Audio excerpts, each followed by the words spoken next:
Daled Vav. I have got over here. I think we're on Daled te and we should be on Daled Test, right? Yeah, Daled Test. Okay, sorry. Unripe grapes. No, Once they have no, not Test, not Ches. olives. Yeah. One time, why did I move? Olives, once they yield one revi per saw, they may be crushed and eaten in the field. If they yield half a log, they may be pressed and used as an ointment in the field. If they have produced a third, they may be pressed in the field and taken into his house. So also in the other years of the 7 year cycle, they are liable to tithes. And all of the fruit trees, their season for the tithes is also their season in regard to the seventh year. From when is it forbidden to cut down trees in the seventh year? Beit Shammai says all trees once they bring forth. Beis Hillel says carob trees once they droop, vines when they once they produce kernels, and olive trees once they blossom, and all other trees once they bring forth fruit. And all other trees may be cut down when the siding season arrives. How much ought an olive tree produces so that it may not be cut down? A quarter. A quarter. Rabbi Shimon says all according to the olive tree. And to white figs, the seventh year applies in the second year because they ripen once in 3 years. Rabbi Yehuda says the seventh year applies to Persian figs in the year following the seventh year because they ripen once in 2 years. And they said to him, it was not stated except in regard to white figs. Okay. Okay. Mishnah base. Tomen is haluf. So luf is a kind of an onion, which Mhm. is typically stored underground. Right? Well, this is in the days before refrigeration. The easiest way to refrigerate things was to bury them. Okay, so now to harvest your luf and make a pit and bury it in the ground. That's fine in Shemitah as long as you're doing it for storage. But how do you make sure that this is recognizably for storage? Okay, so Rabbi Meir Omer lo yivchos misasayim. It must be no less than 2 sa'ah of onions that you're piling into one spot, because then people can see that this is storage, not planting. Okay, at gova shloshet tvachim. It must be at a depth of 3 tvachim. The tefach afar al gabav, and a full tefach of sand to cover it on top. Um, Okay. וחכמים אומרים, לא יפחוס מ4 kavim. It must be no less than 4 kav. Rabbi Meir said 2 kav. Sorry, beg your pardon. Sasayim. So you've got, beg your pardon. So that's actually more makil because a kav is a se'ah is 6 kav. So this is more makil over here. Um, and Okay, so this is so they say so 4 kav ad gova tefach, and it must be buried at least there must be a depth of a tefach of these luf underground of a tefach afar al gabav. And again, they agree with Rabbi Meir that you need a tefach of sand on top of it. But tomno b'makom drisas adam, and furthermore, you should bury it in a place where people walk, so So that they're trampling it and making sure that this is not that nothing's going to grow here. Okay, and this is the halacha. Luf she'avra alav shvius. Now, what happens um, if luf has been in the ground and it passed over through Shevi'is.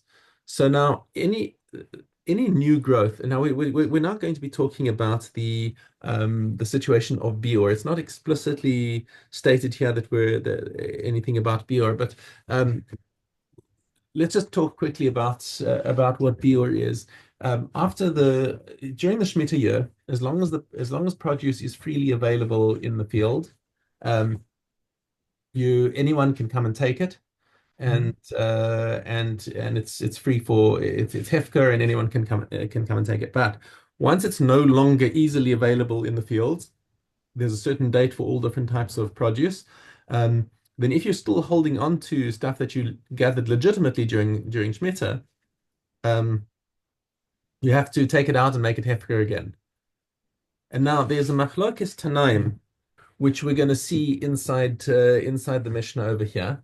There are two early Tanaim and two later Tanaim who follow this. They follow each other's opinions. So Rabbi Eliezer versus Rabbi Yeshua is in the earlier Tanaim, and Rabbi Yossi and Rabbi Yehuda in the later Tanaim. Rabbi Eliezer and Rabbi Yehuda hold that when you come to this man beer and you have to make things hefker, it's hefker only for aniyim, and only aniyim are allowed to come and take the produce. Rabbi Yeshua and Rabbi Yossi will say that once you made it hefker, it's hefker for everyone, and anyone can take it. That is actually the halacha that we follow, that you can make it hefker and immediately reclaim it.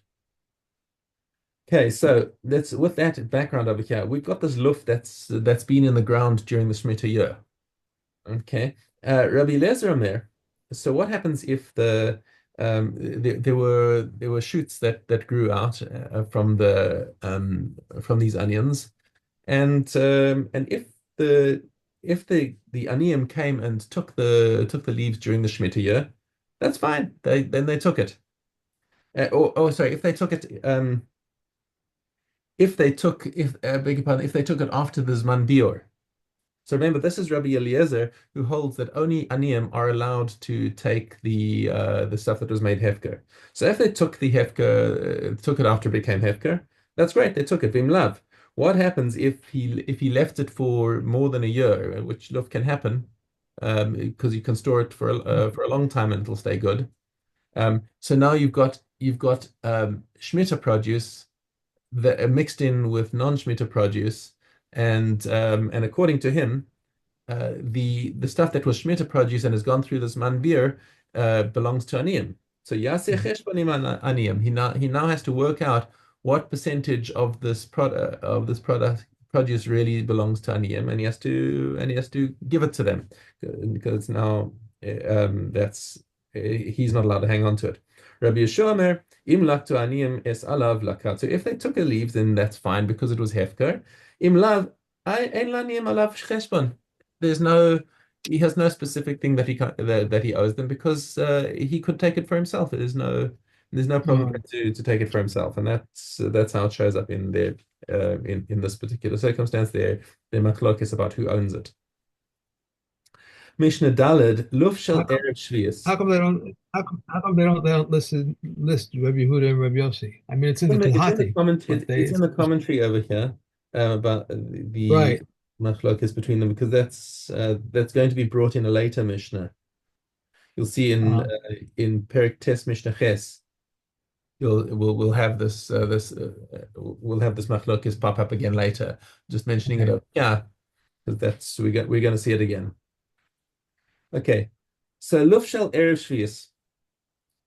If it's 60 year luf, shenichnas l'shvius, and it stayed in the ground during the Shemitah year. V'chein betzalim haketzonim, and similarly with another, I guess that's summer onions. I don't know how you translate that. Um, Um, they summer, were summer onions, yeah, right? summer onions. V'chein pua shel idis, and this is dyer's madder. At Beis Shammai omrim. So now it was buried in the sixth year, so this is legitimate, and you want to take it out during the Shemitah year, but you don't want people to think that you're working your field while you're busy digging up the stuff. So Beis Shammai say, how do you get around this? Okrinosan b'ma'arufos shel eitz. Now you've got to use wooden implements, which is not the normal way of doing agricultural work. So take it out with wooden implements. Ubeis Hillel b'kardamus shel matachos. No, you can use a spade out of that's made of metal, and it's not a problem. We're not concerned about it.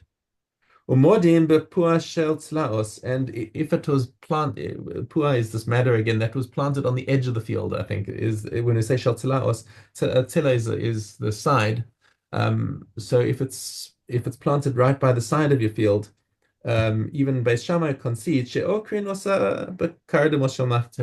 that you can use metal implements over there because people can see this is something that's only on the side of the field, not in the middle of his field, and there's no suspicion on them. Okay. Okay. Okay. And Thanks, Chris. okay. Um, all right. Um, I went the wrong way. Okay. Um, Seedless onions and Egyptian beans from which water had been Wait withheld. just a second. Let's go back one. It's we're on Okay. yes. Rav Shimon says, sorry. Yeah. Rav Shimon sorry says the Egyptian beans sown from the outset for seed, likewise. Rav Shimon says large-sized beans, likewise. Rav Eliezer says large-sized beans if they began to form pods before Rosh Hashanah. Seedless onions and Egyptian beans from which water had been withheld for 30 days before Rosh Hashanah are tithe according to the past year and are permitted in the seventh year. But if not, they're forbidden in the seventh year and are not tithe in accordance with the next year. Also, those in rain-watered field from which water which had been held for two spells, so says Rav Meir, but it could come and say three. Gourds that he kept for seed, if they hardened before Rosh Hashanah and became unfit for human food, they may be kept in the seventh year. But if not, it is forbidden to keep them in the seventh year. Their trumot are forbidden in the seventh year, and one may water white soil, so says Reb Shimon. Reb Eliezer ben Yaakov forbids, and one may soak the rice in the seventh year. Reb Shimon says, but one may not trim it. Okay. Yeah. Okay. All right. Oh. Zavim. Kilaim.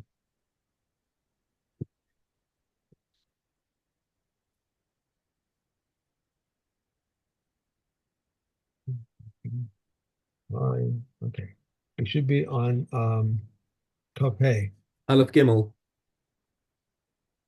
Aleph Gimel. Kilaim Aleph Gimel, not Kalim, hey? Yeah. Oh, I did it again. I didn't take it out, so I'm sorry. Oh, okay. Okay, here we go. Above them is one who cohabitates with Anita in that he No. You're in Kalim. That's Kalim. We want Kilaim. sorry. Turnips and radish, cabbage, and cauliflower, beet, and oric are not collime with one another. Remember, Kiva added garlic and wild garlic, wild onion and wild onion. Lupin and wild lupin are not collime with one another. As for trees, pears and small wild pears and quince and sour apples are not collime with one another. And the apple and the crab apple, peaches and almonds, jugos and lotes, though they resemble one another, are collime with one another. Horseradish and radish, mustard, wild mustard, and Greek gourd and Egyptian gourd and bitter apple, though they are similar to one another, they're collime with one another. Okay, Okay. good. Now we can go on to Zavim.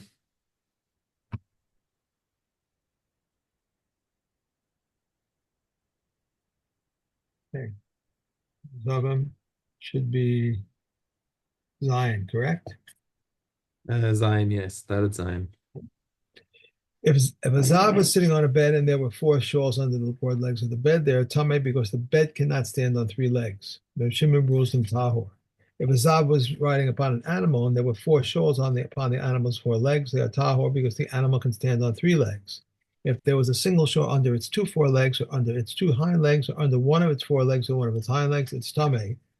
Rabbi Yossi says a horse conveys tuma through its hind legs, while a donkey conveys tuma through its forelegs. The primary support of a horse is on its hind legs, whereas the primary support of a donkey is on its forelegs. If a zav sat upon the beam of a olive press, utensils that are in the pressing basket are tamei. But if he sat upon the laundry press, the utensils that are underneath they are tahor, and Rabbi Kama rules them tamei. One who touches a zav, or whom the zav touches, or one who moves the zav, or whom the zav moves, contaminates food and beverages and immersible utensils through contact, but not through carrying.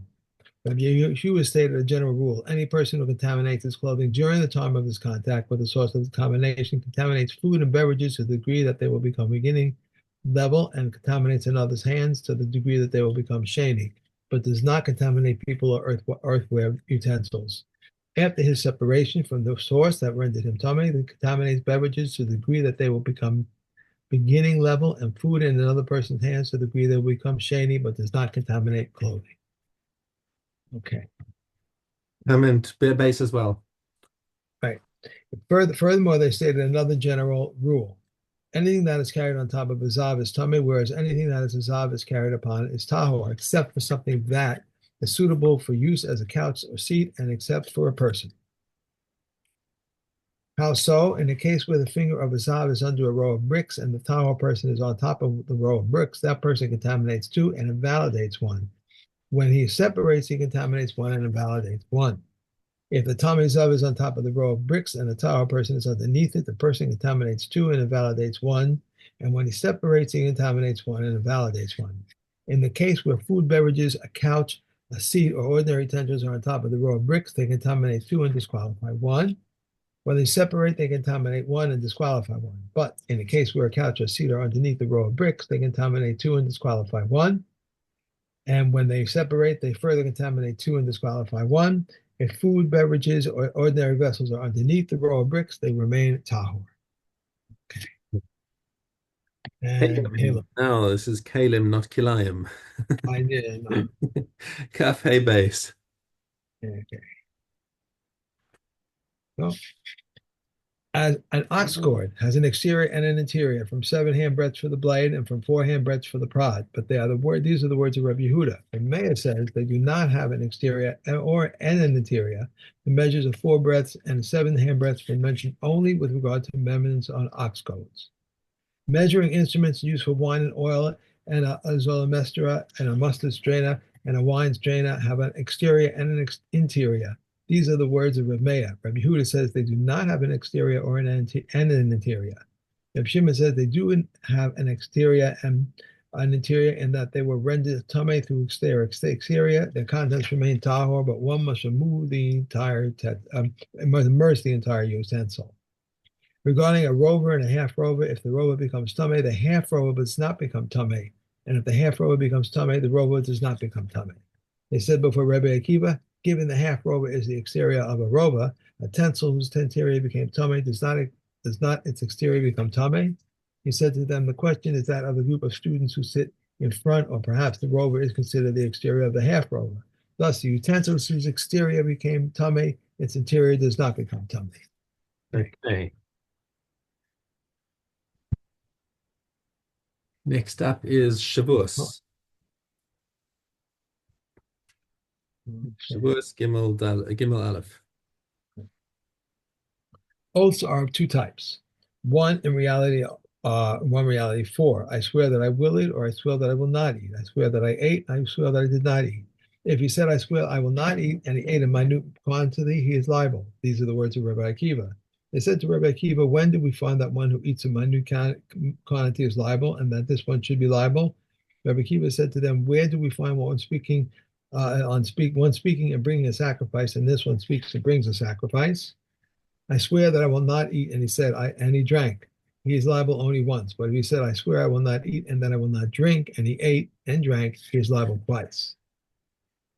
I swear that I will not eat, and he ate wheat bread, barley bread, and spelt bread, he is liable only once. But if he said, I swear I will eat neither wheat bread, nor barley bread, nor spelt bread, and he ate, he is liable for each one. I swear that I will not drink, and he drank many beverages, he is liable only once. But if he said, I swear that I will drink neither wine, nor oil, nor honey, and he drank, he is liable for each one. Okay. Rosh Hashanah. Okay, based on Right? Zion, right? baseline, yeah. Right. The head of the Beis Din says he is sanctified. And all the people respond after him, it is sanctified, it is sanctified. Whether it appeared at expected time or whether it did not appear at expected time, they sanctify the day. But Eliezer ben Zadok says if he did not appear at its expected time, they do not sanctify, for it has already been sanctified by heaven.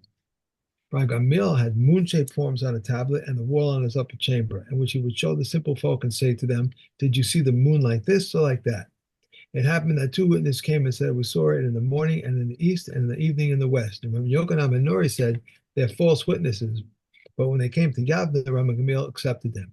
On another occasion, two witnesses came and said, we saw it at expected time, but in the night of the other day it did not appear, and Rabbi Gamliel accepted them. Rabbi Dosa ben Harkness said, they are false witnesses. How can they testify that a woman gave birth and the next day her belly is between her teeth? Rabbi Yeshua said of him, I agree with your argument.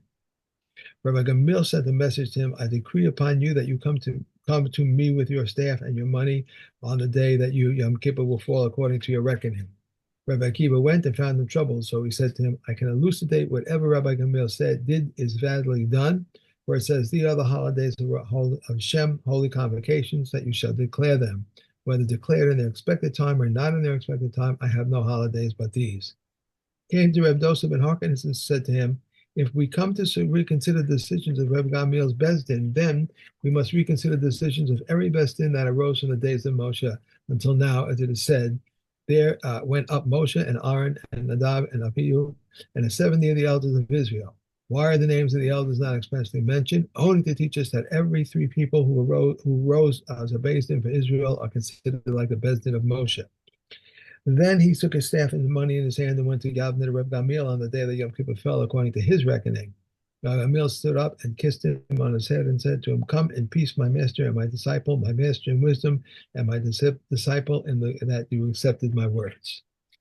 Okay, Okay, that's it. okay, good. Okay, I'm a little more organized now. Okay. Yeah.